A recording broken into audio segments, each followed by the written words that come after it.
बिस्मिल्लाहिर्रहमानिर्रहीम। हमारा जो टॉपिक है जो आज हम डिस्कस करेंगे वो है एंजाइम। इस वीडियो के अंदर हम एंजाइम्स के बारे में इंट्रोडक्शन देखेंगे और कुछ प्रॉपर्टीज़ को देखेंगे। ठीक है, एक मतलब बेसिक जो ओवरव्यू है ना वो ले रहे हैं इस वीडियो के अंदर।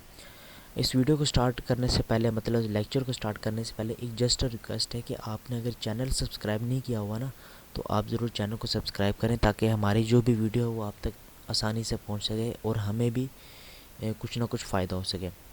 ठीक है, जो हम अभी स्टार्ट करते हैं कि एंजाइम्स क्या होता है। सब सबसे पहले हम वाइट बोर्ड के ऊपर देख लेते हैं कि एंजाइम क्या होता है। देखिए, हमारे जो लेबॉर्ट्री वगैरह होती है उसके अंदर हम ना केमिकल रिएक्शंस करवाते हैं। उसके अंदर क्या होता है कि जो हमारी रिएक्टेंट होते हैं वो प्रोडक्ट के अंदर कन्वर्ट होते हैं। अब इस रिएक्टेंट को प्रोडक्ट के अंदर कन्वर्ट करने के लिए मतलब स्पीड अप करने के लिए मतलब इस केमिकल रिएक्शन को स्पीड अप करने के लिए हम कुछ सब्सटेंसेस ऐड करते हैं। वो कौन से सब्सटेंस होते हैं?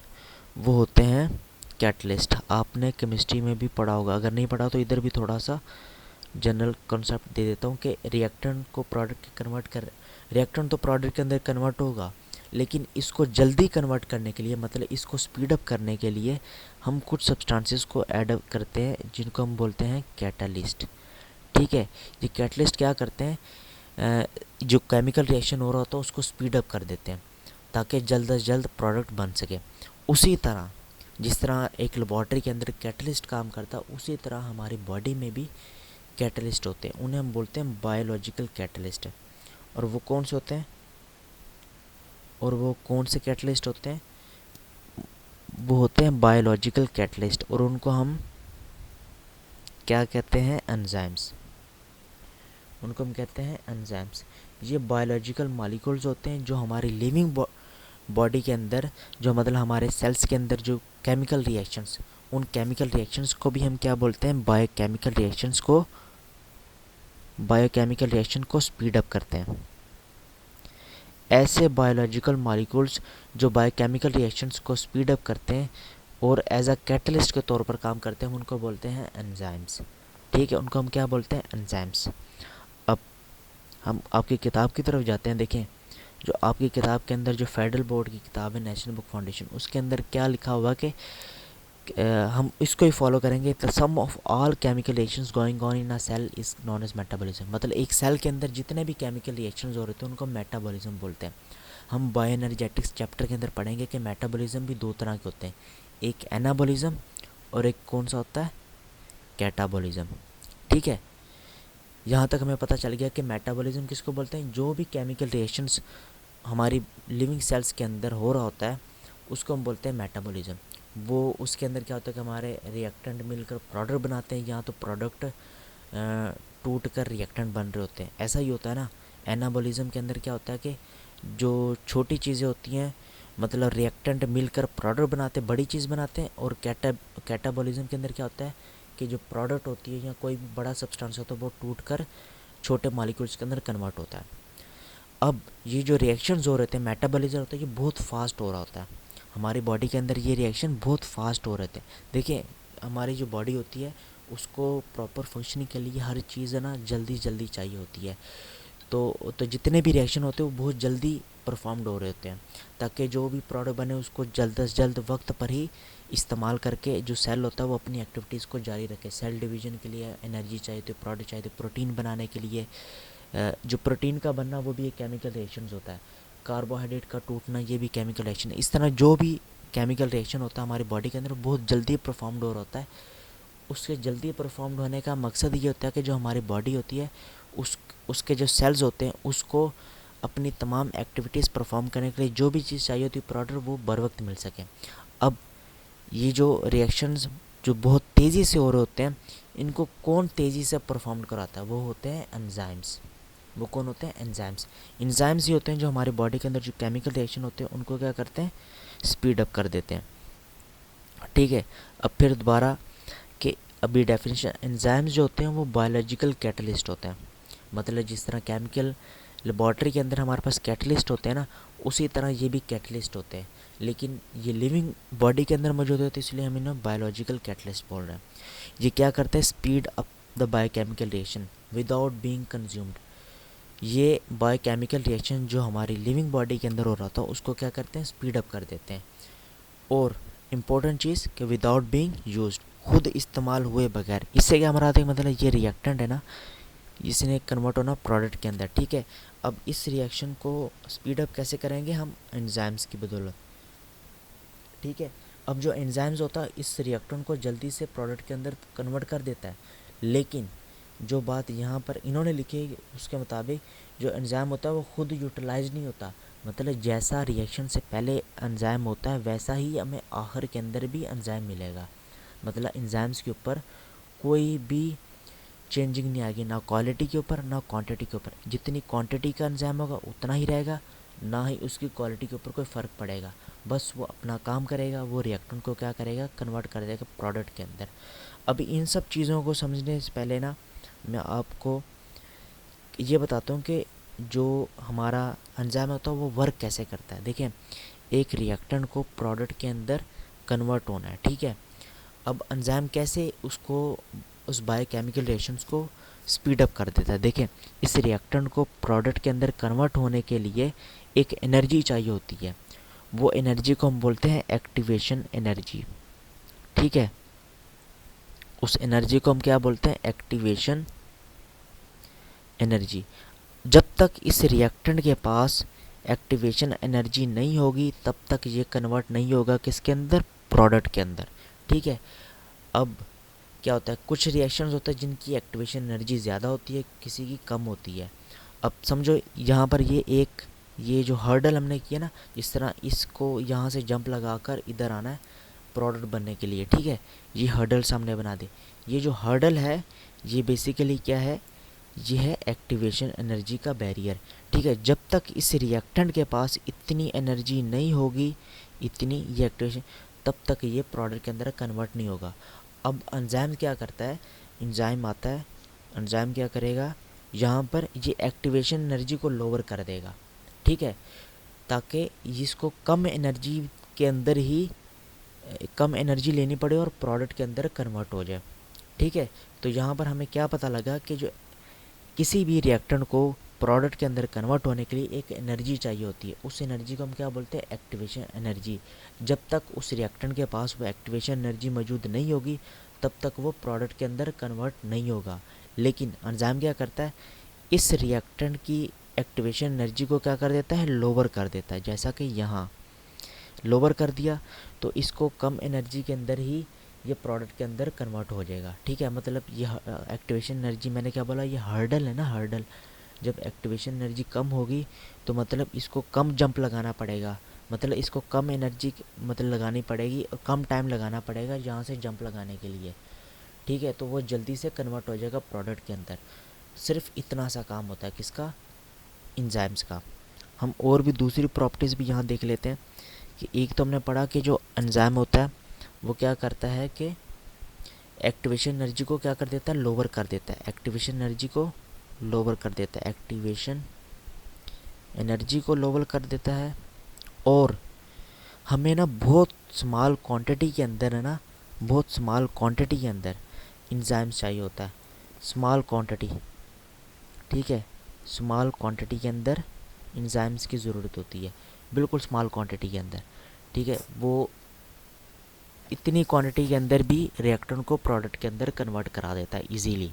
हमने भी यहाँ पर दो चीज़ें देखी कि एक तो enzyme lower the activation energy कर देता है और दूसरी वेरी स्मॉल क्वांटिटी के अंदर हमें चाहिए होता है। और पहले एक और चीज़ कि एंजाइम जिस हालत के अंदर हम रिएक्शन को स्टार्ट होने से पहले एंजाइम डालते हैं उसी हालत के अंदर एंड में हमें एंजाइम मिलता है। मतलब एंजाइम रिएक्शन के अंदर खुद कंज्यूम्ड नहीं होता, ना इसकी क्वालिटी पे फ़र्क आता है ना इसकी क्वांटिटी के ऊपर फ़र्क आता है, और ना ही ये इक्विलिब्रियम को डिस्टर्ब करता है। मतलब ऐसा होता है ना कि आपने केमिकल इक्विलिब्रियम जो केमिस्ट्री के अंदर चैप्टर उसके अंदर पढ़ा होगा कि केमिकल इक्विलिब्रियम वो होता है जिसके अंदर जितने रिएक्टेंट प्रोडक्ट में बन रहे होते हैं उतने ही प्रोडक्ट रिएक्टेंट के अंदर कन्वर्ट हो रहे होते हैं, ठीक है। मतलब जितनी क्वांटिटी राइट साइड पे जाएगी उतनी ही लेफ़्ट साइड पे आएगी, ठीक है। ये इक्विलिब्रियम होता है। अब जो एंजाइम होता है वो इस इक्विलिब्रियम को डिस्टर्ब नहीं करता, बस वो क्या करता है कि रिएक्टेंट को जल्दी से प्रोडक्ट को जल्दी से रिएक्टेंट के अंदर कन्वर्ट करके अपना काम कर देता है, ठीक है। और वो स्मॉल क्वांटिटी के अंदर चाहिए होता है। और एमसीक्यूज़ के अंदर काफ़ी बार पूछा जाता है कि कैसे ये काम करता है, ये एक्टिवेशन एनर्जी को लोअर कर देता है। ठीक है, अब ये 3 चीज़ें हमें पता चल गई। और उसके अलावा दूसरी क्या चीज़ें हैं इसकी, कि जो एंजाइम होता है ना वो स्पेसिफिक होता है pH, specific to pH, specific to pH. अब पीएच तो आपको मालूम होगा कि पीएच किसको बोलते हैं। पीएच ये होता है कि ये वैल्यूज़ होती हैं हाइड्रोजन की लॉगरिदम की, कि ये हमें इंडिकेट करती हैं कि जो इन्वायरमेंट है हमारा वो एसिडिक है या बेसिक है। ठीक है, ये आप पढ़ेंगे केमिकल, हाँ ये भी केमिकल इक्विलिब्रियम चैप्टर जो केमिस्ट्री, वहाँ पर आप पढ़ेंगे कि पीएच जो होता है वो हमें इंडिकेट करता है कि ये एसिडिक इन्वायरमेंट है या बेसिक इन्वायरमेंट है। अब इंजाइम क्यों स्पेसिफिक होते हैं पीएच के, देखें मैं आपको एग्जांपल से बताता हूँ कि ये हमारा डाइजेस्टिव ट्रैक है। ठीक है, यहाँ पर आता है हमारा स्टोमक, ठीक है, और फिर आ जाता है हमारे पास इंटेस्टाइन। ठीक है, अब एक एंजाइम होता है पेप्सिन, जो स्टोमक होता है उसके अंदर एक एंजाइम होता है पेप्सिन, वो सिर्फ एसिडिक इन्वायरमेंट के अंदर ही काम करता है। जो हमारा स्टोमक होता है उसका इन्वायरमेंट होता है एसिडिक। यहाँ पर कलर चेंज कर लेते हैं, जो हमारा स्टोमक होता है ना उसका इन्वायरमेंट होता है एसिडिक, और जो हमारा इंटेस्टाइन होता है उसका इन्वायरमेंट होता है बेसिक। ठीक है, जो हमारा स्टोमक के अंदर एंजाइम होता है ना वो होता है पेप्सिन। ये काम क्या करता है, प्रोटीन की डाइजेशन करवाता है, ये करता है प्रोटीन की डाइजेशन करवाता है। ठीक है, ये सिर्फ स्टोमक के अंदर ही एक्टिव होता है। जब हम खाना खाते हैं, जो खाना आस्ता आस्ता एसोफेगस से हमारे स्टोमक के अंदर आता है ना, वहाँ पर पेप्सिन रिलीज़ होता है, वो खाने के साथ मिल जाता है। जब तक वो इस इन्वायरमेंट के अंदर होगा, स्टोमक के जो एसिडिक इन्वायरमेंट, तब तक पेप्सिन काम करेगा। जैसे ये खाना यहाँ से फिर स्मॉल इंटेस्टाइन के अंदर जाएगा, जो एंजाइम पेप्सिन होता है वो बेसिक इन्वायरमेंट के अंदर आ गया ना, तो यहाँ पर आकर वो इनएक्टिव हो जाएगा। ठीक है, अब जो भी एंजाइम होता है ना वो स्पेसिफिक होता है अपने पीएच से रिलेटेड। ठीक है, अब जो स्मॉल इंटेस्टाइन में काफ़ी एंजाइम होता है, ट्रिप्सिन, लाइपेज, वो हम डाइजेस्टिव जो सिस्टम होता है उसके अंदर हम पढ़ेंगे कि कौन कौन से एंजाइम हमारे स्मॉल इंटेस्टाइन के अंदर होते हैं और कौन कौन से स्टोमक के अंदर होते हैं। जो स्मॉल इंटेस्टाइन के एंजाइम होते हैं ना वो बेसिक इन्वायरमेंट के अंदर ही काम करेंगे, वो अगर एसिडिक इन्वायरमेंट आएगा तो वो सब इनएक्टिवेट हो जाएंगे। ठीक है, जहाँ तक आपको बात पता चले कि जो एंजाइम होते हैं स्पेसिफिक होते हैं पीएच से। और उसके अलावा जो अगली चीज़ है आपकी किताब के अंदर वो ये है कि जो एंजाइम होते हैं ना वो स्पेसिफिक होते हैं सबस्ट्रेट से। अब देखें, इस रिएक्टेंट को प्रोडक्ट के अंदर कन्वर्ट होना है ना, अब जो एंजाइम होता है वो क्या किसके साथ बाइंड करेगा, वो आकर बाइंड करेगा रिएक्टेंट के साथ। रिएक्टेंट का दूसरा नाम से बोलेंगे सबस्ट्रेट। ठीक है, अब एंजाइम जो होता है वो ये आर जो हमारे पास सबस्ट्रेट है, ठीक है, इसके साथ क्या हो जाएगा, बाइंड हो जाएगा। ठीक है, और फिर इसको कन्वर्ट कर दिया प्रोडक्ट के अंदर और ख़ुद अलग हो जाएगा। जैसा कि हमने पहले पढ़ा कि ये एंजाइम जो होता है जिस हालत में हम डालते हैं उसी हालत में हमें वापस मिलता है। जैसे यहाँ पर ई डाला, यहाँ पर भी उसी हालत के अंदर मिल गया। ठीक है, ये खुद कंज्यूम नहीं होता और वेरी स्मॉल क्वांटिटी के अंदर हमें चाहिए होता है। ठीक है, अब जो एंजाइम होता है ना सबस्ट्रेट के साथ बाइंड करता है। ठीक है, अब ये जो एंजाइम होता है वो हर सबस्ट्रेट के साथ बाइंड नहीं करता, ना हर सबस्ट्रेट एक ही एंजाइम के साथ बाइंड करता है। जो एंजाइम होता है वो हाईली स्पेसिफिक होता है, एंजाइम जो होता है वो हाईली स्पेसिफिक होता है सबस्ट्रेट से। Enzyme specific to substrate, to substrate. अब इससे क्या मुराद है, देखिए एक एंजाइम है ये, ठीक है, लेट्स सपोज कोई भी एंजाइम, इस एंजाइम का काम है प्रोटीन की डाइजेशन करना। ठीक है, सही। अब यहाँ पर हमारे पास कार्बोहाइड्रेट भी है। ठीक है, कार्बोहाइड्रेट का सबस्ट्रेट भी मौजूद है और यहाँ पर हमारे पास प्रोटीन का सबस्ट्रेट भी मौजूद है। ठीक है, अब एंजाइम किसके साथ बाइंड करेगा, एंजाइम ये अगर ये प्रोटीन की डाइजेशन वाला एंजाइम है तो ये सिर्फ इसी से ही बाइंड करेगा, प्रोटीन के सबस्ट्रेट से ही। अब ऐसा नहीं होगा कि कार्बोहाइड्रेट के सबस्ट्रेट बहुत ज़्यादा मौजूद है हमारी बॉडी के अंदर, मतलब स्टोमक के अंदर या कहीं पर भी, तो ये उससे बाइंड कर लेगा। ये सिर्फ उसी से बाइंड करेगा जिससे ये स्पेसिफिक होगा। अगर हमारे मतलब लेट्स सपोज किसी जगह पर देखो स्टोमक की बात कर लें, वहाँ पर स्टोमक के अंदर पेप्सिन है, अगर वहाँ पर बहुत ज़्यादा कार्बोहाइड्रेट है और एक भी प्रोटीन नहीं है, तो जो एंजाइम होगा जो पेप्सिन, वो हमें मालूम है कि वो प्रोटीन के साथ बाइंड करता है, तो वो किसी भी कार्बोहाइड्रेट के साथ बाइंड नहीं करेगा। ठीक है, जब तक वहाँ पर प्रोटीन आ जाए। जैसे ही प्रोटीन आएगा वो सिर्फ प्रोटीन के साथ ही बाइंड होगा और प्रोटीन का की जो डाइजेशन होती है वो फैसिलिटेट कर देगा। ठीक है, उसी तरह काफ़ी ऐसे एंजाइम होते हैं जैसे अमाइलेज हो गया। अमाइलेज जो होता है वो कार्बोहाइड्रेट की डाइजेशन कराता है। ठीक है, तो वो सिर्फ कार्बोहाइड्रेट के सबस्ट्रेट के साथ ही बाइंड करेगा। तो इससे हमें ये पता चला कि एंजाइम ना सिर्फ पीएच से सेंसिटिव होते हैं और उसके अलावा वो सबस्ट्रेट सेंसिटिव भी होते हैं, मतलब वो एक ख़ास सबस्ट्रेट के साथ ही बाइंड करेंगे। ठीक है, अभी हम आगे आपकी किताब में ही देख लेते हैं कि आपकी किताब के अंदर दूसरी क्या चीज़, हाँ इसके अलावा क्या दिया हुआ है, हम बारी बारी देख लेते हैं। सबसे पहली चीज़ increase the speed of chemical reaction. ये हमें मालूम हो गया कि एंजाइम जो बायोलॉजिकल कैटलिस्ट होते हैं वो स्पीड अप केमिकल रिएक्शन करते हैं और required in very small quantity. ये भी हमने पढ़ लिया कि स्मॉल क्वांटिटी के अंदर चाहिए होते हैं और वो इक्विलिब्रियम को अफेक्ट नहीं करते, सिर्फ speed of the chemical reaction करते हैं। उसके अलावा highly sensitive to pH and temperature. अच्छा, पीएच का तो हमें पता चल गया, हमने पेप्सिन की एग्जांपल ली थी कि कैसे पेप्सिन जो होता है सिर्फ एसिडिक इन्वायरमेंट के अंदर ही काम करेगा। और टेम्परेचर भी इंजाइम्स सिर्फ जो बॉडी टेम्परेचर होता है ना 37 डिग्री सेंटीग्रेड, जो एक नॉर्मल ह्यूमन बॉडी का टेम्परेचर है, इसी के ऊपर ही स्पेसिफिक होते हैं। अगर टेम्परेचर बढ़ेगा या कम होगा तो उनकी एक्टिविटी अल्टर्ड हो जाएगी। ठीक है, और ये चौथी बात जो इन्होंने लिखी है कि आइदर हाईली स्पेसिफिक और स्लाइटली लेस स्पेसिफिक। ये बहुत स्पेसिफिक होते हैं या स्लाइटली लेस स्पेसिफिक होते हैं। इससे क्या मुराद है कि ये जो हमने पढ़ा कि जो प्रोटीन की डाइजेशन का जो एंजाइम होगा वो सिर्फ प्रोटीन के सबस्ट्रेट के साथ ही बाइंड करेगा। ऐसा नहीं होगा कि वहाँ पर बहुत ज़्यादा क्वांटिटी के अंदर फैट के मॉलिक्यूल पड़े हुए हैं या उसके पड़े हैं कार्बोहाइड्रेट के, तो उनसे बाइंड करेगा। ऐसा नहीं होगा। जब तक वहाँ पर प्रोटीन नहीं आएगा तब तक वो किसी के साथ भी बाइंड नहीं करेगा और प्रोडक्ट के अंदर कन्वर्ट नहीं होगा। मतलब सबस्ट्रेट को प्रोडक्ट के अंदर कन्वर्ट नहीं करेगा।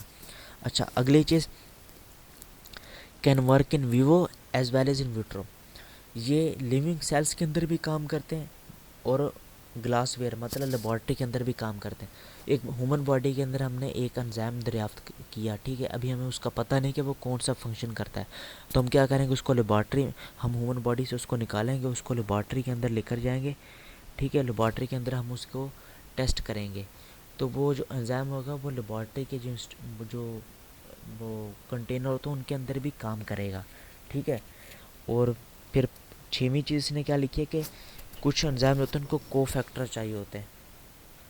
कोफैक्टर से मुराद, अब इसको भी वाइट बोर्ड से समझ लेते हैं कि कोफैक्टर क्या होता है। ये देखें, एंजाइम ने ना सबस्ट्रेट के साथ क्या करना, बाइंड करना है। ठीक है, तो तब भी ये सबस्ट्रेट को किसके अंदर कन्वर्ट करेगा, प्रोडक्ट के अंदर। ठीक है, लेकिन काफ़ी ऐसे एंजाइम होते हैं जिनको एक एडिशनल सब्सटेंस चाहिए होता है सबस्ट्रेट के साथ बाइंड करने के लिए। ठीक है, वो सब्सटेंस क्या कहलाता है, वो कहलाता है कोफैक्टर। वो सब्सटेंस क्या कहलाता है, कोफैक्टर। अब जब तक ये कोफैक्टर नहीं होगा तब तक क्या होगा, एंजाइम सबस्ट्रेट के साथ बाइंड नहीं करेगा। अब कोफैक्टर से रिलेटेड है ना, हम आगे चलकर पढ़ेंगे कि कोफैक्टर या तो उसकी टाइप क्या होती है, उसके रोल क्या होते हैं। ठीक है, अब दोबारा हम उसी पेज की तरफ चलते हैं जहाँ पर हम पढ़ रहे थे पहले।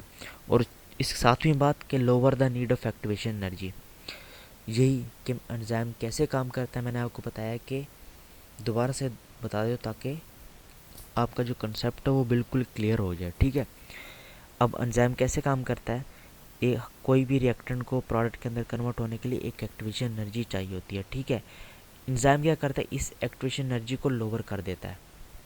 ठीक है, तो जिससे वो रिएक्टेंट प्रोडक्ट के अंदर कन्वर्ट हो जाता है। और बाकी वही कि स्पीड ऑफ रिएक्शन को इंक्रीज कर देता है और does not effect the equilibrium of the reaction. ठीक है, अभी तक के लिए इतना। अगली वीडियो के अंदर हम एंजाइम का स्ट्रक्चर से रिलेटेड भी पढ़ेंगे कि अगर दोबारा रिक्वेस्ट, अगर ये लेक्चर समझ आया तो ज़रूर हमारे चैनल को सब्सक्राइब करना और शेयर करना। अगर नहीं आया तो हमें बताएं कि क्या चीज़ की कमी है ताकि मैं उसको इम्प्रूव कर सकूँ। मकसद सिर्फ मेरा ये है कि आप तक क्लियर कट कंसेप्ट पहुँचे, आपके लिए आसानी हो। जो लोग ट्यूशन नहीं अफोर्ड कर सकते वो यहाँ से किसी न किसी तरीके से मुस्तफ़ीद हों। Thank you.